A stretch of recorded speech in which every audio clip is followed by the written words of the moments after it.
Salut, aujourd'hui on revient vers vous avec Rovira et Palluel Marmont. Ça vous dit rien, c'est normal, on les connaît davantage sous le nom de Michel et Augustin. Michel et Augustin, c'est une PME en croissance qui recrute beaucoup en ce moment. D'ailleurs, je suis arrivé à 8 h, ils étaient déjà en entretien de recrutement.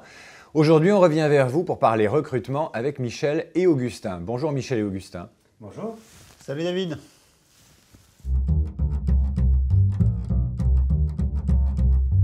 Mon premier entretien de recrutement, c'était pour faire un stage à Saint-Maclou, dans le 12e, pour aller vendre des tapis. Et c'était un stage en juillet 94 ou juillet 95. Et je l'ai eu et bizarrement, j'y suis pas allé. Moi, mon premier entretien, c'était pour un stage chez Air France à Madrid. Et j'étais absolument dingue de voyage et de tourisme. Et je voulais absolument ce stage. C'était mon premier stage.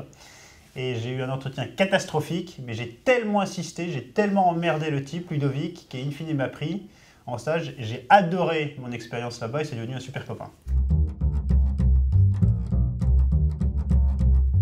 Oui, il y a une question qui revient très souvent, c'est quels sont les choix que vous avez faits quasiment depuis la terminale.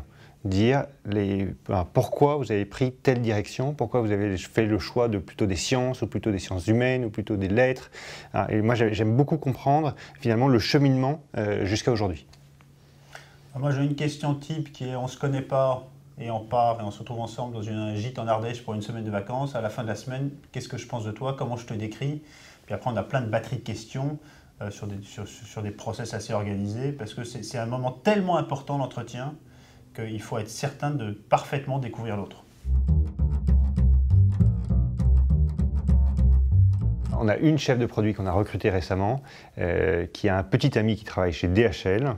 Et donc elle s'est fait livrer par son petit ami dans un énorme carton sur un petit diable directement dans le bureau d'Augustin pour déposer sa candidature. Alors, ça marque les esprits. On reçoit des lettres d'amour, on reçoit des cadeaux, on reçoit des gâteaux à partager. Donc c'est vrai qu'il y a, il y a un élément sur lequel on est très sensible, c'est le degré de motivation, d'enthousiasme et le temps que les gens ont mis à préparer leur candidature. Donc ça, c'est l'investissement personnel que chacun met dans une candidature. Pour nous, c'est un facteur clé pour effectivement déjà le recevoir et mesurer sa motivation et son intérêt. Parfois, il y a une sorte de décalage entre la perception de l'entreprise, donc qui génère énormément d'enthousiasme, et la perception de l'environnement dans lequel on va bosser. Dans le fond, on est assez sérieux. Et on bosse beaucoup. Michel est sérieux. Ouais. Finalement, beaucoup d'enthousiasme qui part dans tous les sens, c'est pas forcément adapté pour travailler ici, où il faut réussir à canaliser un peu son envie pour être très productif. On est comme on est sincère et je crois qu'on a la chance d'être très créatif ici, mais aussi très cadré pour être sûr que la productivité qu'on a soit au rendez-vous. Parce qu'on est quand même dans un monde très concurrentiel, se mettre sur des gros marchés alimentaires, c'était pas gagné il y a 7 ans. On a réussi à faire notre place, on a un très bel avenir devant nous, donc il faut à la fois combiner la créativité, l'enthousiasme et aussi la performance, et c'est ce qu'on essaie de faire ici avec l'équipe. Il y a une vraie différence de génération déjà, c'est que la génération qui nous suit est déjà la génération 35 heures. Nous, on a découvert les 35 heures au boulot, eux le considèrent comme un acquis. Et donc ça fait un rapport à la durée de travail qui est très différent de celui que nous, on a pu avoir quand on a démarré notre job. On a monté notre boîte et on travaille avec passion, et que la différence entre la vie privée et la vie pro, elle n'existe pas vraiment, c'est une unité. Et c'est vrai que le niveau d'engagement qu'on attend des personnes qui nous rejoignent est très important, et que cette histoire de 35 heures, c'est juste personne ne connaissait la durée de travail avant. Moi, je ne la connaissais pas. Mais putain, parler de 35 heures, ça, les mecs, c'est devenu un espèce de repère fixe et ça stigmatise le monde de l'entreprise. Donc voilà, moi je trouve que ça a été dramatique en termes de perception, en termes de psychologie. Et nous, l'engagement des personnes ici est absolument incroyable et porte, voilà, chacun porte. Et c'est pas une entreprise, c'est une aventure, c'est avant tout de l'humain. Et moi je veux avant tout, c'est que toutes les personnes ici soient épanouies, soient heureuses dans leur job. Il n'y a pas de raison de se faire chier dans son job.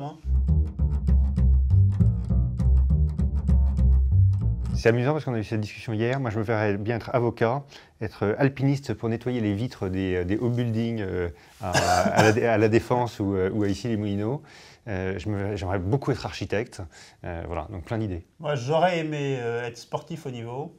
J'aurais aimé être journaliste à la radio. Voilà. Ou sinon, voilà, moi j'ai un tempérament d'entrepreneur. Donc si un jour je ne suis plus ici, je remonterai quelque chose.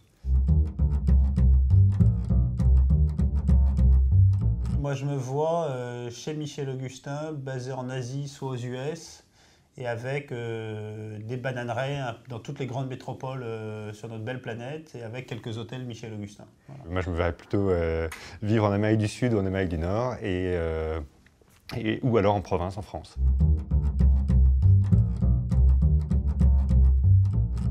Quel est le défaut que Michel n'a pas? La timidité. Ok, c'est bien parti. Là. Si on le reprend de manière sérieuse, la timidité, Augustin l'a pas.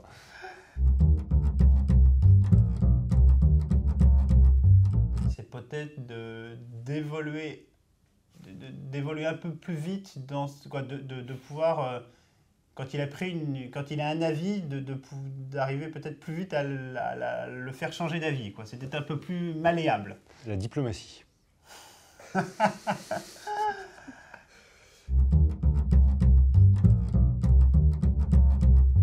Je déménage toute la boîte à Aix. Moi, ma baguette magique, elle me permet de créer l'iPhone alimentaire. C'est un produit qui va nous permettre de tirer la croissance de manière plus facile qu'on a eu jusqu'à présent. Parce qu'on a beaucoup ramé, on a un super outil entre les mains, mais les marchés sur lesquels sont compliqués. Donc, il y a une espèce de truc qui nous propulse directement en tant qu'une jolie marque internationale.